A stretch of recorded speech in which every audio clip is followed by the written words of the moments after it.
I have made a lot of YouTube videos, over 700 to be specific, but I'm talking about the weird Nintendo Switch accessory ones today. I've reviewed it all, from weird neck braces that bungee cord holds your Switch up in front of you while you're playing, or a more complex, durable wooden one that I had to screw together and accidentally screwed into this very table. But once I was done, you could put it under your pillow and then you looked up at it and that was a thing.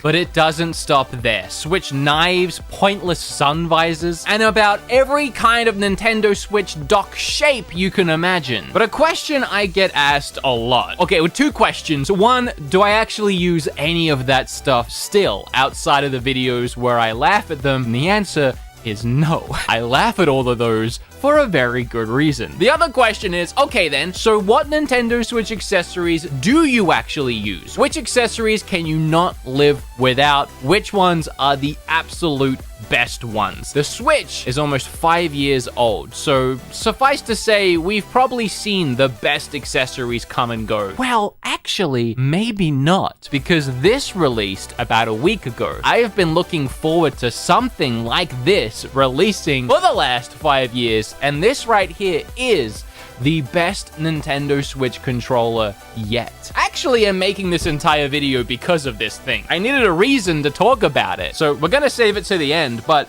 there's a couple other things I use for my Switch, and I can't imagine ever not using them. This is the best Nintendo Switch accessories. Now look, this might seem like conflict of interest, this might seem a little biased, but if you know me at all, you'll know that the Nintendo Switch Satisfy grip does not leave my Switch ever. I cannot imagine playing my Nintendo Switch without this grip attached to it. It's so freaking good. Without this thing on it, I honestly feel instantly like I'm gonna get carpal tunnel. My wrists start cramping, it's disgusting. And I tell this story all the time, but when this company first approached me and they wanted to send me their prototype, I refused to even put the prototype on my Switch. Something that the creator of the grip and I laugh about a lot now. I was like, why would I need that? Like, this is perfectly fine. It's perfectly fine the way it is. But then the finished model came out and Satisfy sent that over too, and I decided, all right, fine. So I threw it on and I never went back. I even have Kim hooked on the Satisfy grip now. She can't play her Switch without it. But I have to say that this video is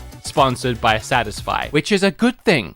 Trust me, because you're about to get a heck of a deal out of it. Right now, Satisfy is doing their Prime Week sale, which is 50% off. It lasts up until the 27th of the month. So usually you can use my code BeatEmUps to get something off the grips. That's always active, but right now it's already 50% off. I mean, what, do you want it for free?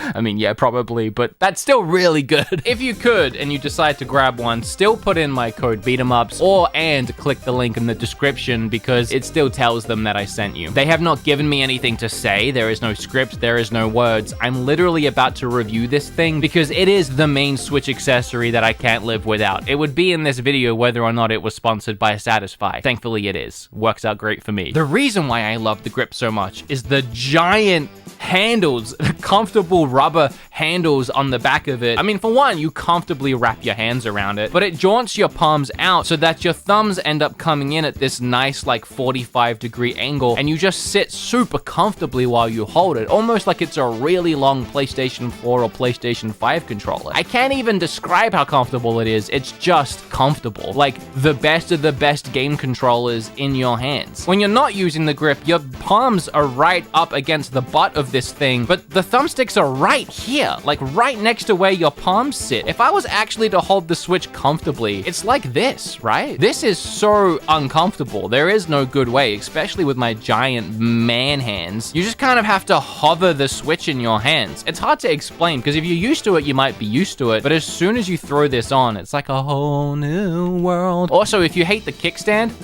you never have to use it again. The thing I hate most about the kickstand, other than it flimsily flying off, I'm half worried every time I put it down it's just gonna collapse. And you have to like actually make sure that it's not going to fall over. This thing, you just I have to look at it. There it is. There's a ton of different colors you can buy. I got the see-through one because at the time I had just made this see-through Switch, but even once I upgraded to the red Switch, I actually still really liked the way this clear one looks. That said, you can get it in white. This is for the Switch Lite. And yes, you can even get them for the Switch Lite. You can get kits that come in these big boxes and have another Switch accessory that I can't live without. For when I'm traveling, the Satisfy Grip case. This case may as well be bulletproof. My friend RGT tested it once even by putting his Switch in it and then throwing it off a bridge, and it was completely unharmed. A lot of Switch cases I've reviewed on the channel, whether they were weird, wacky, had a fun design, they were always super flimsy. This is honestly hard to push in. You have to put a lot of weight on this thing for it to buckle and bend. There's a lot of padding inside. There's apparently another grip inside. I have so many of these grips in my house. This is actually a Switch Lite grip, which would tell me this is actually a case for the Switch Lite. Mine's downstairs, filled with games, because you can shove games in all of these pockets. There's a zip here. I put my charge cord in here for when I'm traveling. You put your Switch and the grip. Obviously, this one's not gonna fit because I'm an idiot and I grabbed the wrong size. The Switch could be in there right now, and you close it with the grip and all, and you're good. Another reason why it's good to get their case is because a lot of Switch cases don't count for this specific grip. This will house everything, and it's a nice little size. This is the ultimate 1-2 combo. If you're not a big traveler, I guess you don't really need to grab the case, although it's nice to have, but this is just necessary. I mean, you need one of these. The Switch shouldn't exist without it, and I mean that in every sense of the word. This is the ultimate Nintendo Switch accessory. If you were to get one, this is the one. And good news, it's the cheapest out of everything in this video. Did you know I have a podcast? I have a podcast. There's a whole channel that houses the podcast, catch up on all the episodes, and we stream Sundays at 7 o'clock, the episodes live. We actually record them live. For those thinking, oh, I don't need another gaming podcast in my life, good news, it's not a gaming podcast. It's actually a relatively short, about 40-45 minute podcast where we put on a show essentially, and it includes you, the audience. We bring you on, we call you, we play games with you, we just laugh. It's a comedy podcast, and we would really appreciate the support, so go check it out. The next Switch accessory I can't live without, and I really, really mean that, is this. As weird as it looks, it's this.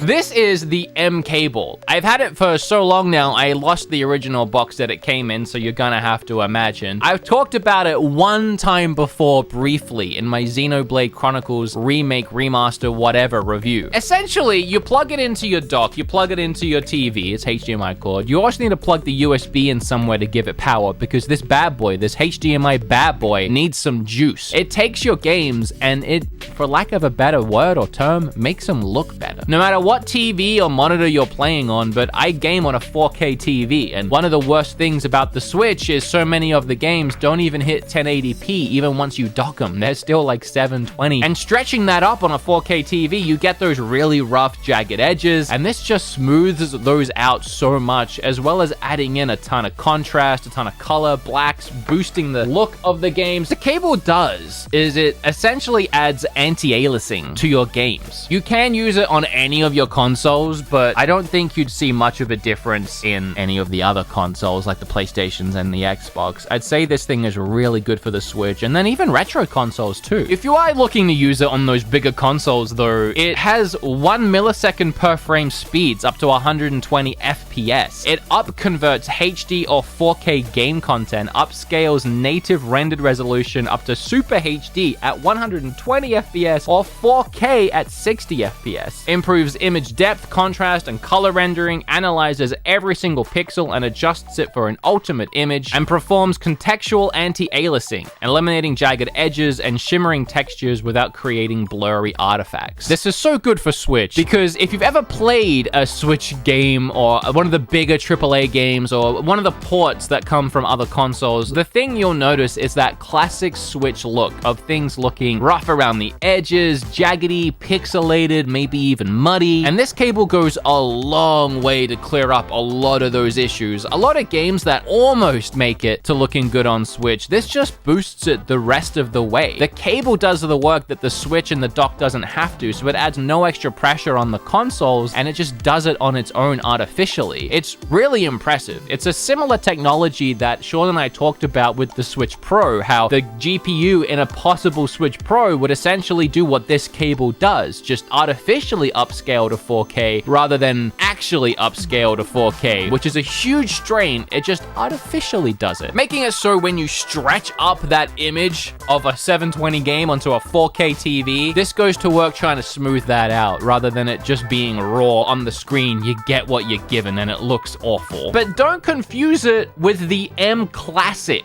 The M Classic is a USB HDMI, but it's not as good. I mean, this cable, it's $130. It's the most expensive thing in this video by far. It's worth it, in my opinion, but it's definitely a luxury item that's not necessary. But the M Classic is still $100, and I don't see the difference that M Classic claims that it does. Fortnite doesn't even look that rough on Switch. Fortnite actually looks pretty good on Switch. I actually have a sneaking suspicion, and it's the same company, so maybe I shouldn't say it because it might put a bad image, but it honestly looks like they've pixelated the image themselves and then just shown you the better image on the right, and they've gone, see? It doesn't look like there's too much of a difference. For $30 more, I think you're better off getting the cable, but that's just my opinion. That said, luxury item or not, it's so good. It's not a gimmick. It works. It makes the games look so much better. They pop out of the screen so much more. I love it. All right, baby. If you've ever seen the Xbox Elite controller, this is essentially that, but for the Switch. It's made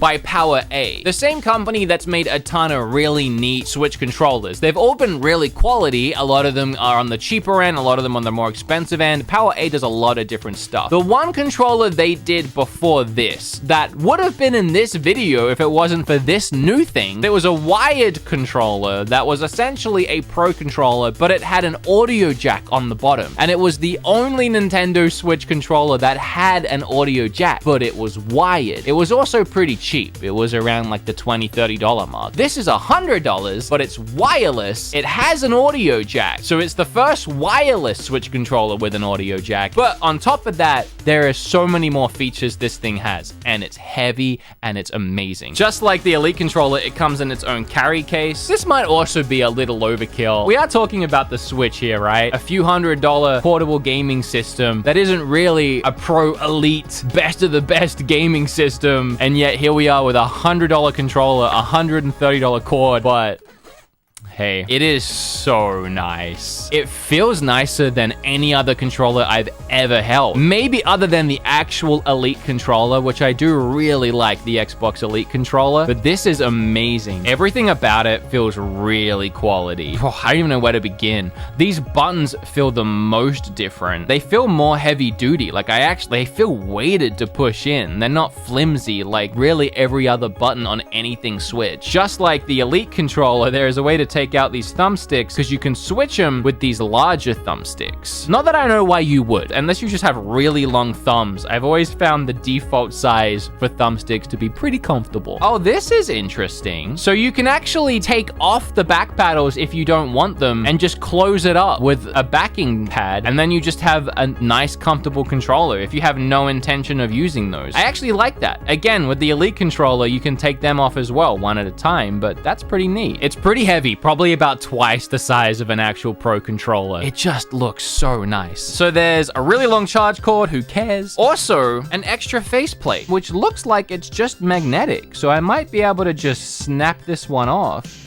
And just like that, you got a white one. I know I just unboxed this thing in a video where I'm saying these are the best Nintendo Switch accessories, but I already know on this one. I knew the second I held it. It is one of the nicest feeling controllers I've ever held. Definitely the best Switch controller I've ever held. It has an audio point and it's wireless, so it does everything and more. It feels like it's worth $100. If it's worth $100 to you, that's up to you. You know, I thought long and hard about what other Switch accessories were must-haves, but I really feel like this is it. You have the grip for when you're playing in handheld portable mode. And then for when you're playing dock, what do you really need other than an extremely nice controller to play with and then a cable that makes your games look and play better? Oh, and if you're traveling, which is another highlight of the Switch, you have the case. This will completely cover you. No matter what way you're playing your Switch, how you're playing your Switch, this is it. I've gone through a lot of accessories in my time, and anything else was really just a gimmick. Sure, you can attach a giant magnifying glass to the Switch screen so you can see it a little better, but why would you? I can't think of anything else. Maybe if the Switch had inbuilt Bluetooth, I could come up with something. Maybe a cool headset. I have always hated having to plug in a Bluetooth adapter to get anything Bluetooth to work. I hate it. I hate having something sticking out of my Switch for any of those. I think we got it right here. I think this is everything, and it's definitely everything that I couldn't live without. That said, I'm still gonna buy all the weird, wacky, wonderful, and ridiculous stuff that I buy because I love messing around with it and reacting to it in videos, so don't expect those to end. But hopefully this puts that question to an end. What accessories do I actually use? Also, because the Satisfy grip is on my Switch in every single video, I very often get asked the question, even though I've talked about it a bunch, what is that thing on his Switch and where do I buy one? So hopefully this video will help tame those questions too. If you want to buy one, again, links down below. This video was sponsored by Satisfy, but really didn't need to be. Don't tell them that though, please. I hope you learned something. Let me know down below what Switch accessories you can't live without and what you think of the ones I picked. And I'll see you in the next video. I have nothing else. I don't have a way to end this. I'm just gonna go. Okay, bye.